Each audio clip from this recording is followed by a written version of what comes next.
अब हम आते हैं section number 65B of the old evidence act and section number 63 of the new evidence act जो है इनके केसेस के ऊपर। ओके, हमको यहाँ पे याद रखना है कि जो हमारी न्यू एविडेंस एक्ट आई है, यहाँ पे जो पर्सनल सर्टिफिकेट है वो तो आपको देना ही देना है, लेकिन साथ साथ में आपको यहाँ पे एक्सपर्ट का जो एविडेंस है वो भी आपको देना पड़ेगा to actually get an electronic record admitted.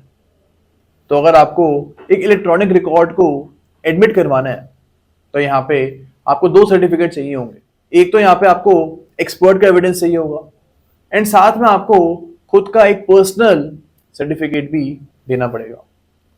अब पुराने एविडेंस एक्ट में एक्सपर्ट एविडेंस देने की जरूरत नहीं थी। अब हम इस सेक्शन के ऊपर कुछ केसेस देखते हैं। सबसे पहले हम देखेंगे नवजोत संधू का केस। अब ये जो है this is the case of parliament attack.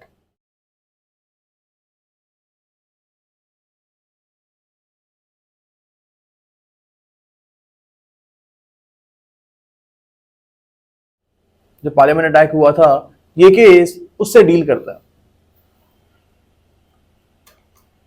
अब यहाँ पे जो एक्यूज्ड हैं इनके बीच में कॉल्स हुई थी और इस कॉल की रिकॉर्डिंग भी हुई थी।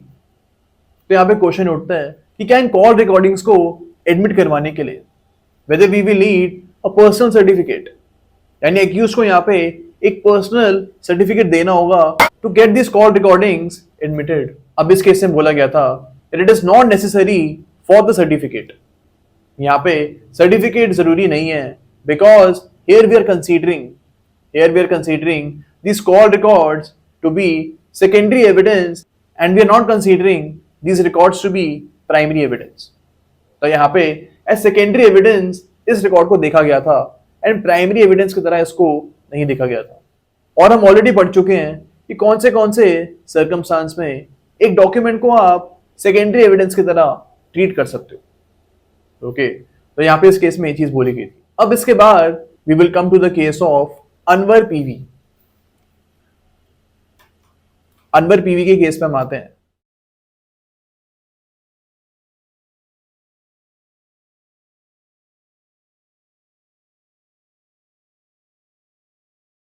अब यहाँ पे इस केस में बोला गया था एक इलेक्ट्रॉनिक रिकॉर्ड को अगर आपको as a piece of evidence admit करवाना है तो आप सेकेंडरी एविडेंस की तरह इनको एडमिट नहीं करवा सकते हो। इस केस में बोला गया था कि अगर आप सेक्शन नंबर 65B को, पुराने एविडेंस एक्ट के सेक्शन नंबर 65B को रीड करोगे then here you will see there is no scope of secondary evidence. यहाँ पे एक इलेक्ट्रॉनिक रिकॉर्ड को आप प्राइमरी एविडेंस की तरह ही एडमिट करवा सकते हो। तो यहाँ पे वी कैन से जो नवजोत संधू का केस है इसको ओवररूल किया गया था एंड यहाँ पे बोला गया था कि एक इलेक्ट्रॉनिक एविडेंस को आप प्राइमरी एविडेंस की तरह ही एडमिट करवा सकते हो। तो यहाँ पे जो सर्टिफिकेट है it is mandatory, certificate is mandatory under section number 65B, ऐसा इस केस में बोला गया था। अब हम आते हैं शफी मोहम्मद के केस के ऊपर।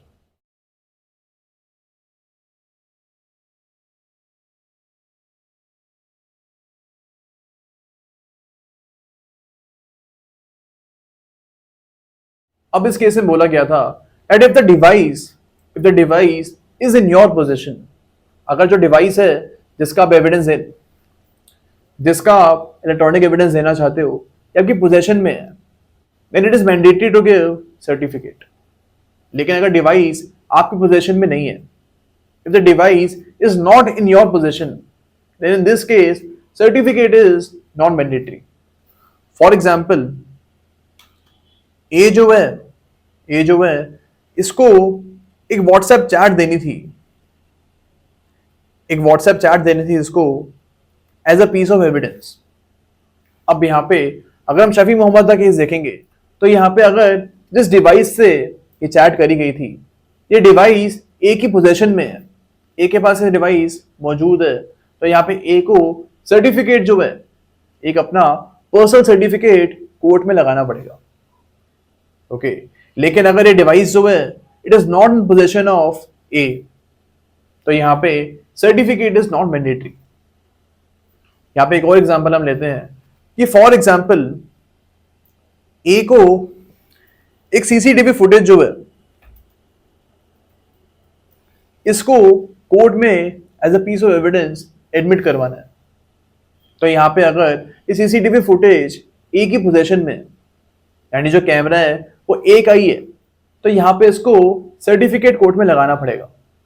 लेकिन फॉर एग्जांपल सीसीटीवी जो फुटेज है, जो कैमरा सीसीटीवी का, ये किसी और का है, तो यहाँ पे ए को आप नहीं बोलोगे कि इस बंदे से आप पहले सर्टिफिकेट लेके आओ कि जो ये कैमरा है it is working in perfect condition.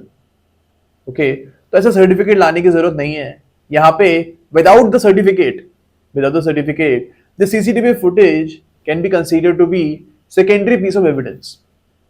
यहाँ पे सेकेंडरी पीस ऑफ एविडेंस आप इस फुटेज को एडमिट करवा सकते हो।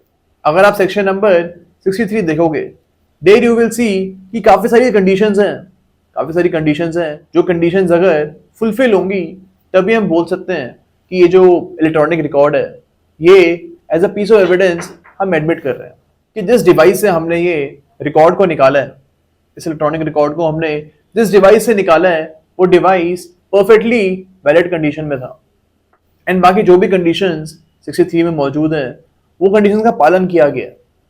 इस चीज का हम सर्टिफिकेट की यहाँ पे बात कर रहे हैं। अब इसके बाद हम आते हैं अर्जुन पंडित राव केस के ऊपर।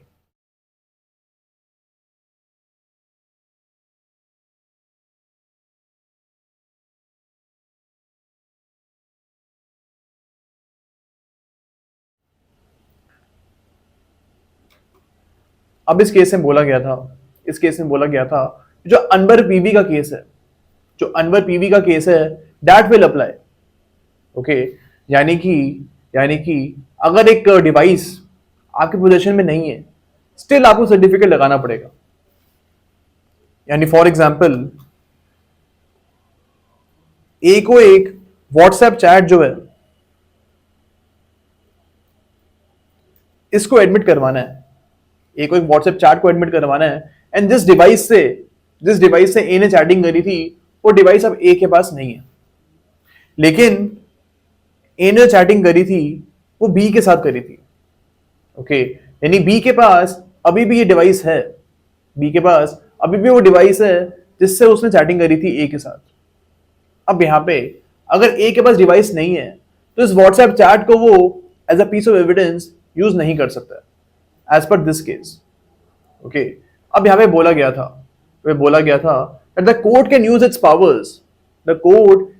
powers under CRPC and CPC to ask B to produce his device। तो यहाँ पे इस केस में ये बोला गया था कि जिस पार्टी के पास डिवाइस है इसको आप बोल सकते हो अपनी पावर्स का यूज करके कि इस डिवाइस को आप कोर्ट में पेश करो, लेकिन यहाँ पे सर्टिफिकेट इज नेसेसरी। यहाँ पे आपको सर्टिफिकेट लगाना पड़ेगा, तभी जो इलेक्ट्रॉनिक एविडेंस है इसको आप एडमिसिबल कर सकते हो। तो यहाँ पे वी कैन सी कि अनवर पीवी के केस को फॉलो किया गया है, एंड यहाँ पे बोला गया है the certificate is mandatory irrespective of the fact that the device is not in your position. अगर डिवाइस आपके पोजीशन में नहीं है स्टिल सर्टिफिकेट जरूरी है।